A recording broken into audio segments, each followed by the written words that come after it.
Welcome to FRC Media News for Thursday, March 9th, 2017. I'm Keith Tebow. Tonight we talk about the issues surrounding the proposed construction of a substance abuse facility in Fall River's North End. We give you an update on the combined sewer overflow financial crisis, and we provide an inside look into the current concerns facing Fall River School Committee members. But first, let's bring in Will Richmond, the digital news editor of the Herald News, to talk about the news issues of the week. Hey, Will, how are you? I'm good, Keith. How's it going? Good. Thanks for joining us. First and foremost, as we record this show, Fall River is preparing for a potential snowstorm that could hit us Thursday night into Friday morning. Some things are still up in the air, and I know you guys at the Herald are also following this, Will. It's one of those storms that I guess we're not going to know how much we get until it hits. Is that what you guys are hearing as well? Yeah, from the National Weather Service forecast, they certainly put out a sort of some detail with this that included this is a very band-specific kind of storm. So if it shifts one way or another, you know, we get hit hard or we get a little less. So, yeah, like you said, I don't think it's something we'll know the full impact until it's actually coming down you know, tomorrow. Right. So if you're watching this on Thursday evening, just again, continue to follow FRC Media News and FRC Media on Facebook and also the Herald News. We'll be providing updates as soon as we have them in terms of if there's snow, if there's any cancellations and the like. So stay tuned. All right, Will, let's get right into something that I referenced at the top of our show this week. The Stanley Street Treatment and Resources has purchased some land in the North End on Weaver Street, and they're looking to construct another drug treatment facility there. As we know, unfortunately, a city like Fall River has a drug abuse problem. We'll get into that a little bit later. But there's been a lot of talk about this move. The Stanley Street Treatment and Resources Organization talked about this happening maybe last fall, but now they've gone ahead with the purchase. Looks like they're going to be moving ahead. And to be quite honest, Will, there's been a lot of opposition to this thus far in the short period of time. Yeah, already led at the governmental level by State Rep Carol Fiola, you know, and residents who live in that North End area actually held a meeting on Wednesday night to start discussing this. So opposition is beginning to form. There seems to be a rallying cry that there's already enough of this kind of service in Fall River and that it's time for other communities to start picking up the slack. So, you know, like very early at this point, I know there's some petitions starting to go around in opposition to this, and we'll see how well that process goes as things really start to move forward.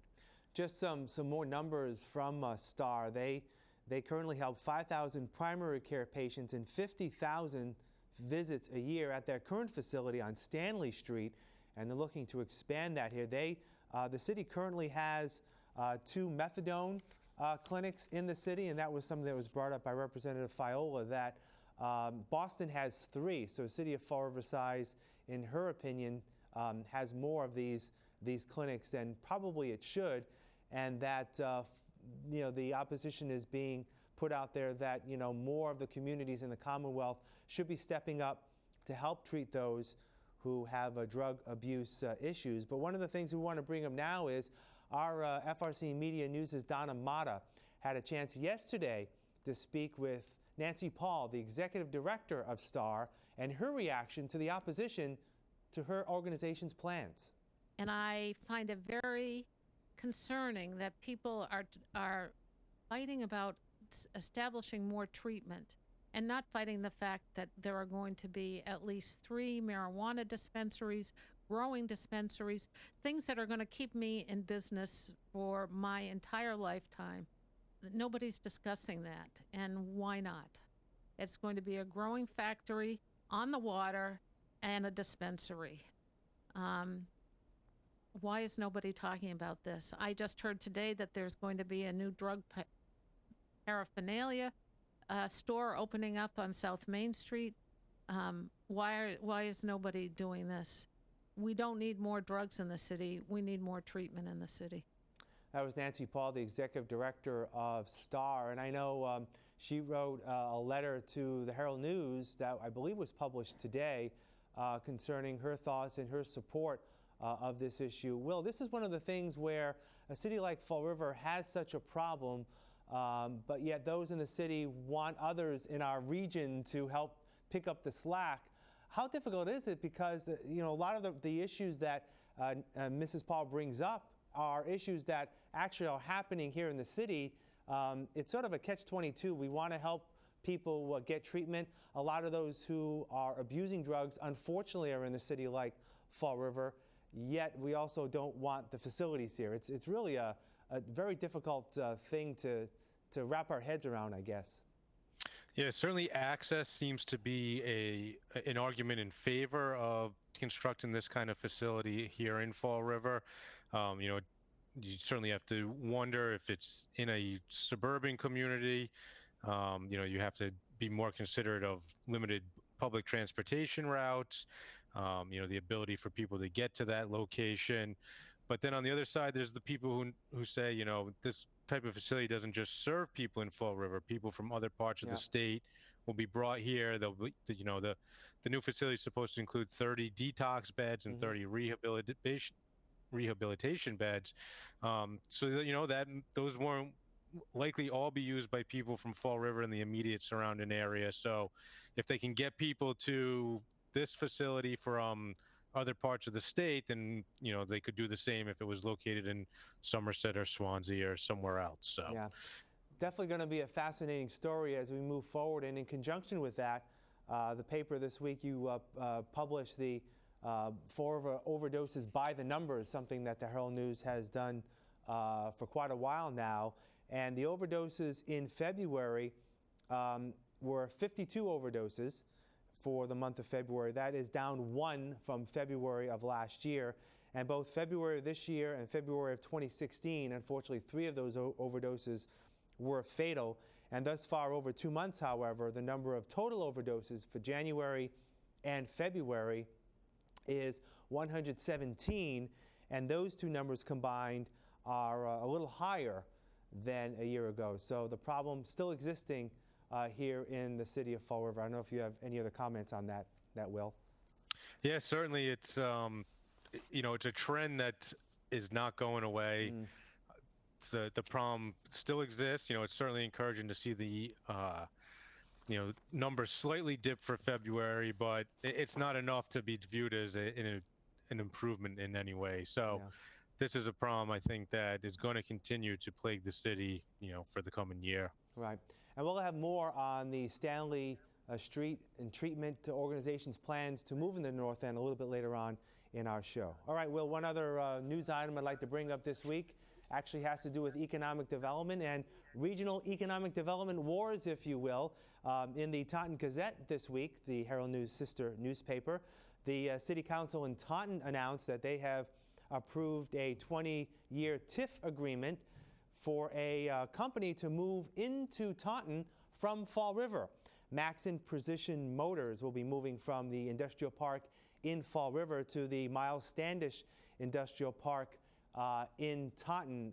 Give us some details on why they're moving from Fall River to Taunton. Sure. I think part of their concern was that they were going to be unable to expand their facility in Fall River, but given that they were presented with some pretty good tax credits to move to Taunton, I'm sure that weighed in quite significantly as they said they're going to transfer 40 staff to the Taunton facility and also add 50 to 75 jobs over the next 5 years. So this comes out to be an $11 million capital investment by the company. Not knowing the exact location of the building, but kind of looking at some online maps, it doesn't look like they had a large piece of land in the industrial park. So this may be a matter of just, growing out of your space and picking up a nice chunk of change to make the move as well. Right, and as much as we in Fall River don't like to see companies move, at least they're not moving too far, and probably all the employees, the 40 employees who are currently there, will be moving to Taunton. So no job losses directly as a result of this move as far as we know. All right, Will, what's coming up at the paper over the next few days? Sure. We'll continue our series with on the city's homelessness issue, this time taking a look at some of the successes that have occurred outside of this area. and we'll continue moving forward, following with the possible snow this weekend. So stay warm out there. That's it. All right, Will, thanks for joining us. We'll talk again next week. All right, have a good weekend, Keith. We'll have more FRC Media News right after this. Here are some job descriptions on the latest hot jobs list from the Fall River Career Center. Senior Lead Web Developer. Displays to Go, located at 81 Commerce Drive in Fall River, is in need of a full-time senior lead web developer to work on their large portfolio of e-commerce websites. Must have knowledge of C#.net, JavaScript, HTML, CSS, and familiarity with the MVC architecture. Job number 860-1222.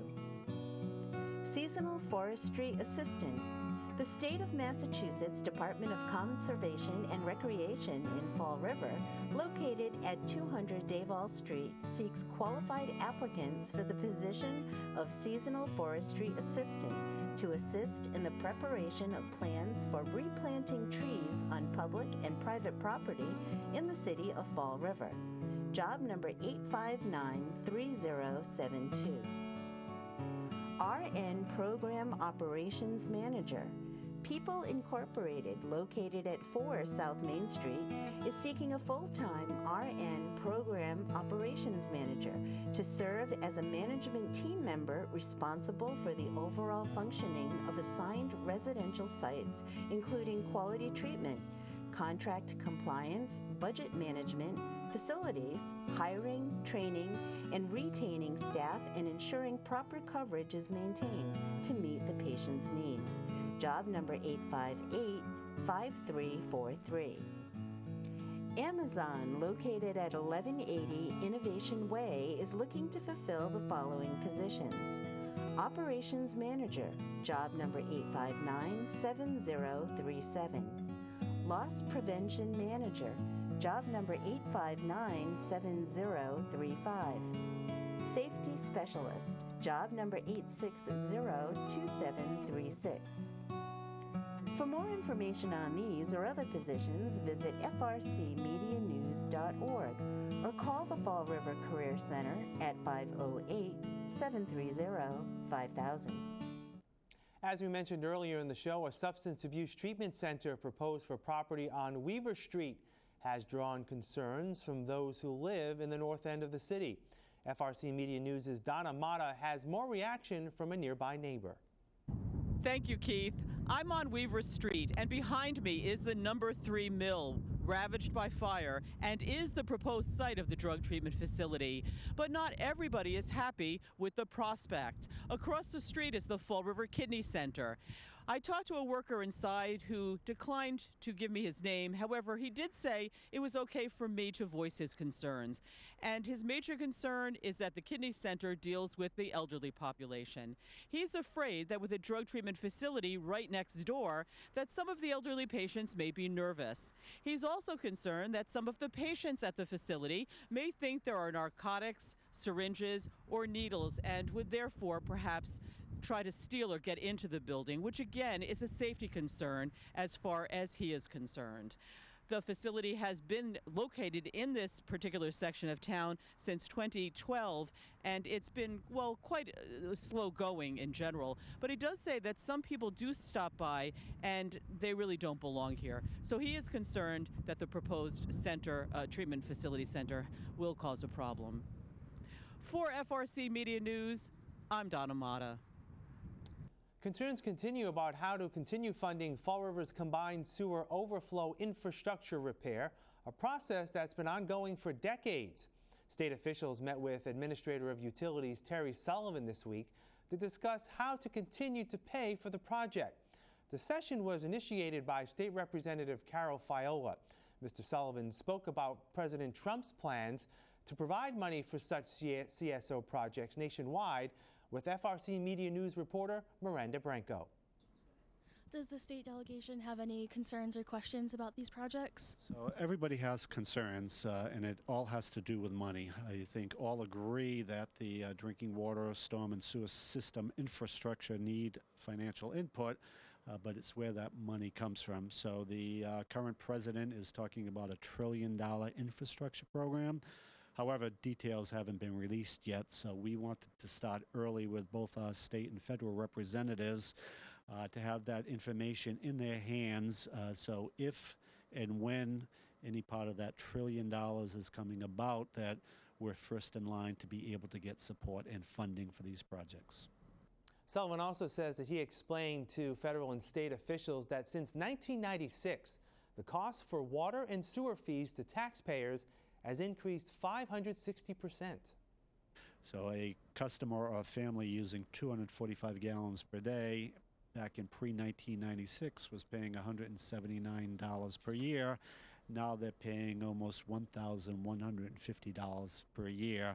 That's almost all directly due to the money we've had to borrow to make these infrastructure improvements, and that debt has driven up the rates and the bills, making it very difficult for our customers.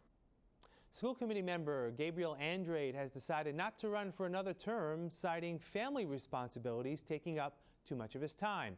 We caught up with Andrade this week, who elaborated that while he will not run again in the upcoming election this fall, he's leaving the committee in good hands under the auspices of School Superintendent Matthew Malone.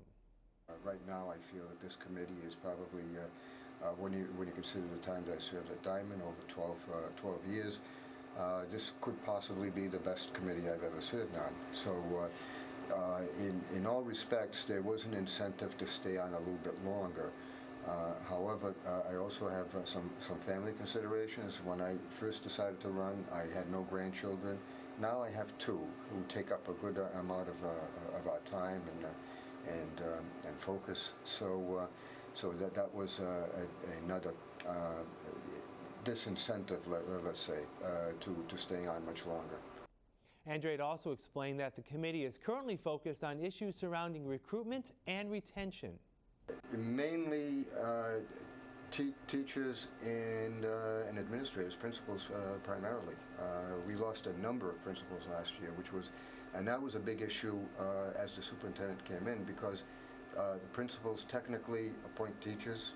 So therefore, if you had a principal out in a particular building, you had to hire the principal before you hired the teachers that were out. So. But those are the major teachers and principals. We'll have more FRC Media News after this.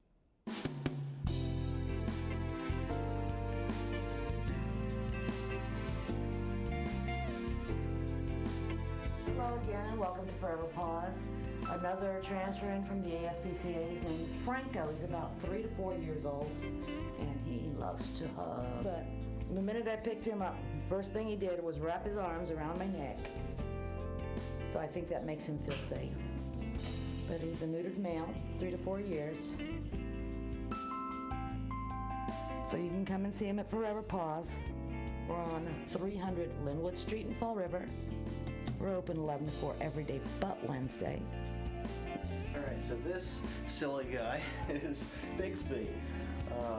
Bixby's a 7-year-old pit mix. As you can see, still in good spirits for his age. He's awfully sweet too.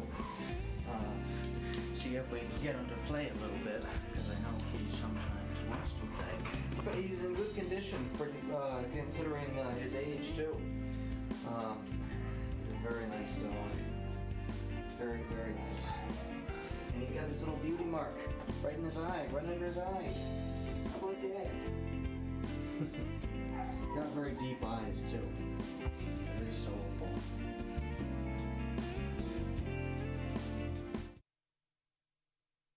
Museum is now called the Maritime Museum after a merger with the Battleship Massachusetts. Battleship Cove Executive Director John McDonough explains the reason behind that name change. There was some questions among some of our visitors about marine, as in the service. So because we have a lot of Navy happening at Battleship Cove. So maritime is a more appropriate, apt name for it. And what it does, among other things, is to allow us to share our 80,000 visitors with that venue. Our 80,000 visitors, for the same ticket price, now have 2 museums to enjoy. It also physically and strategically helps to codify and define Battleship Cove's campus. And our campus really is becoming, maybe always was, but certainly will become a cornerstone of a vibrant district on the waterfront, Battleship Cove. That'll do it for this edition of FRC Media News. You can watch FRC Media News Thursdays and Fridays at 6 p.m. And you can find us online 24/7 at frcmedianews.org. For all of us here at FRC Media News, I'm Keith Tebow. Have a great week. We'll see you next Thursday.